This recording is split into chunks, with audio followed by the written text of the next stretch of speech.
नमस्कार दोस्तों। आज हम पढ़ेंगे परसेंटेज का पार्ट 8। परसेंटेज अब लगभग समाप्त है, क्योंकि मैंने सभी टाइप के क्वेश्चन करा दिए हैं। जो बच रहे हैं कुछ एक दो टाइप के, वो इस पार्ट में हम करा रहे हैं। फिर उसके बाद हम अगला चैप्टर लेंगे कोई। तो शुरू करते हैं। क्वेश्चन नंबर 1, चाय के मूल्य में, इस टाइप के सवाल भी आते हैं। चाय के मूल्य में 10% कमी होने के कारण 270 रुपये खर्च करने पर पहले से 250 ग्राम चाय अधिक आती है। चाय का पहले वाला भाव और चाय का नया भाव ज्ञात कीजिए। हल करते हैं। माना पहले 270 रुपये में कोई चाय आती थी। वो कितनी आती थी ये हमें अभी नहीं पता है, नहीं पता। लेकिन अभी जो 270 रुपये में चाय आ रही है, वो पहले आती थी उससे 250 ग्राम चाय अधिक आ रही है। 250 ग्राम, ये हमें पता है।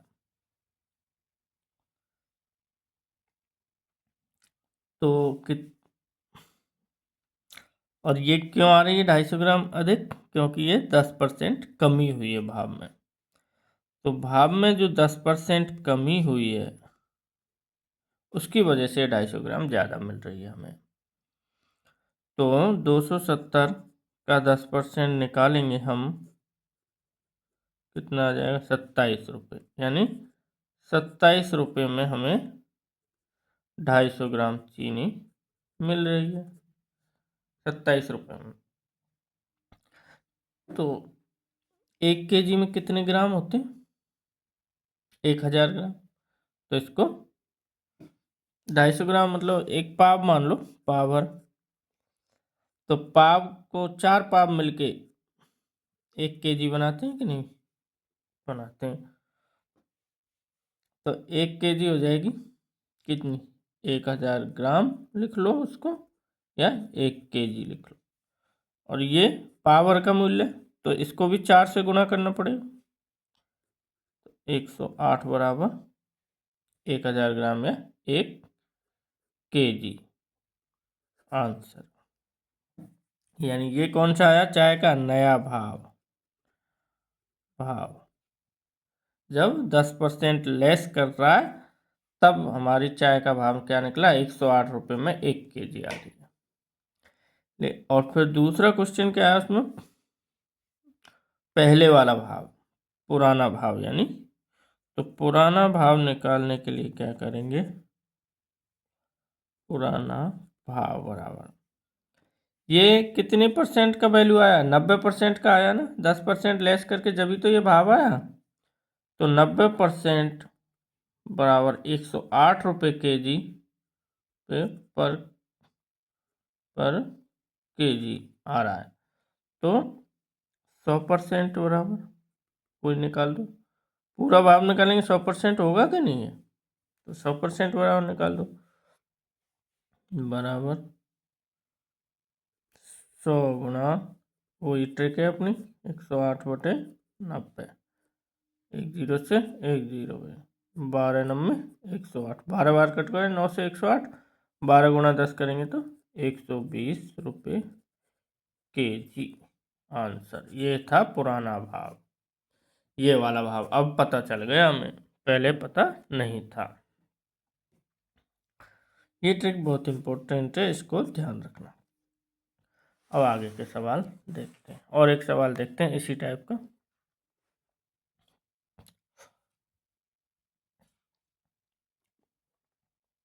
चीनी के मूल्य में 20% कमी हो जाने पर एक व्यक्ति 480 रुपये खर्च करके 6 केजी अधिक खरीदता है, अधिक चीनी खरीदता है।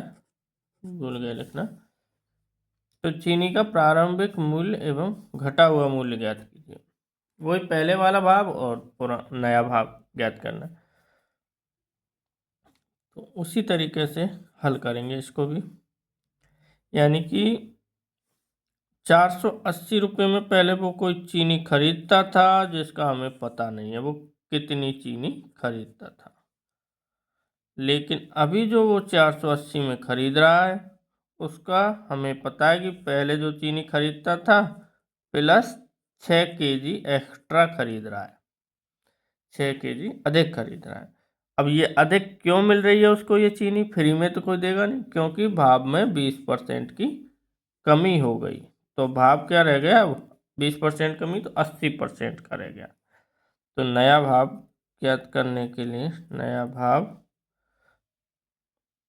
480 का 20% निकालेंगे, 20/100, 2 जीरो गई, 48 दूना 96 रुपये में बराबर कितनी आ रही है? 6 केजी चीनी एक्स्ट्रा आ रही है, 96 रुपये, 6 केजी एक्स्ट्रा आ रही है। तो 1 केजी की वैल्यू निकालने के लिए 1 केजी बराबर इसका भाग दे देंगे, 96 से 6 से 96 काटेंगे तो 16 बार 16 रुपये, 1 केजी बराबर 16 रुपये आंसर। ये नया भाव है। अब पहले का भाव निकालेंगे, का भाव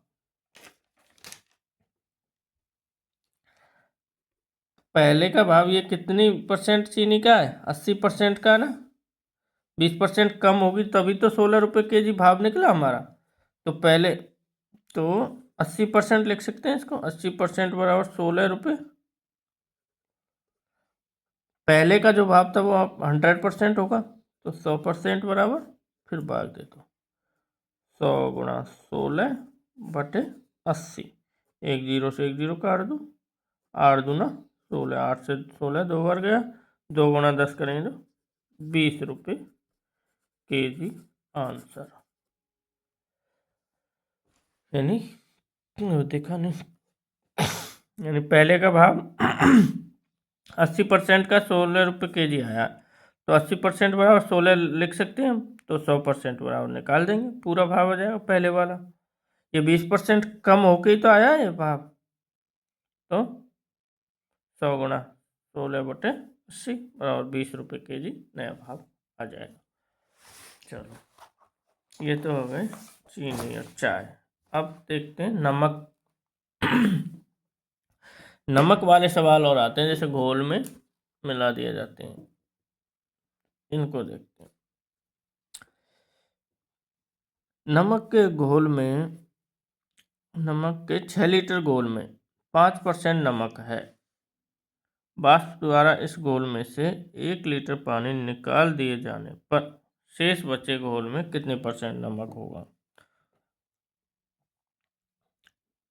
तो माना कि ये एक नमक की घोल की बाल्टी है, इसमें 6 लीटर घोल है, लेकिन 1 लीटर निकाल दिया, तो अब कितना रह गया इसमें? 5 लीटर। तो इसको हल करते हैं, तो एक लाइन में आंसर लाएंगे हम। तो 6 लीटर नमक में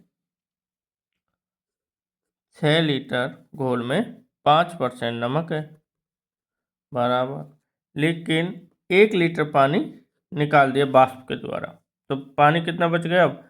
5 लीटर। तो 5 लीटर में माना कि x% नमक बचा, यही तो पूछा है, 5 लीटर में कितने शेष बचे घोल में कितने % नमक बचा, वो हमें पता नहीं है, x% मान लेते हैं उसको। ठीक है, अब इनको परसेंटेज से परसेंटेज काट दो, 5 से 5 काट दो, x बराबर क्या बच जाएगा? 6 लीटर, वो 6% नमक। अब नमक की मात्रा कितनी हो गई? 6%। ठीक है, दोबारा समझा देता हूँ इसको। जैसे कि 6 लीटर घोल, 6 लीटर पानी का घोल है, उसमें 5% नमक है बराबर, 1 लीटर पानी निकाल दिया तो रह गया पानी 5 लीटर, और अब इसमें पूछ रहा कि इसमें कितने परसेंट नमक है, तो वो हम x मान लेंगे, x%। परसेंटेज से परसेंटेज काटेंगे, 5 से 5 काटेंगे और x बराबर क्या बचा, बराबर 6% आंसर। ठीक है, और एक सवाल देख लीजिए, चलो और अच्छे से समझ में क्लियर हो जाएगा।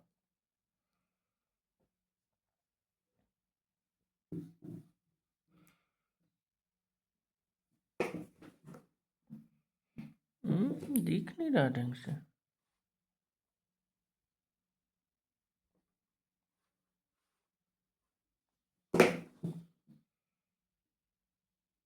क्या हो रहा है? हाँ, ऐसे करता हूँ इसको थोड़ा सा, अब दिख रहा है ना। नमक के 60 लीटर घोल में 10% नमक है। वाष्प द्वारा इस घोल में से 10 लीटर पानी निकाले जाने पर शेष बचे घोल में कितने % नमक रहेगा। सेम ऐसा ही सवाल है, तो उसी तरीके से हल करेंगे एक लाइन में। कितना लीटर पानी है, 60 लीटर घोल में, नमक कितना है, 10% है, बराबर लगा दूं। अब क्या कर दिया उसने, आगे 10 लीटर पानी निकाल दिया, वाष्प बना के उड़ा दिया मतलब। तो 10 निकल गया 60 में से, तो बचेगा कितना हमारे पास, 50 लीटर।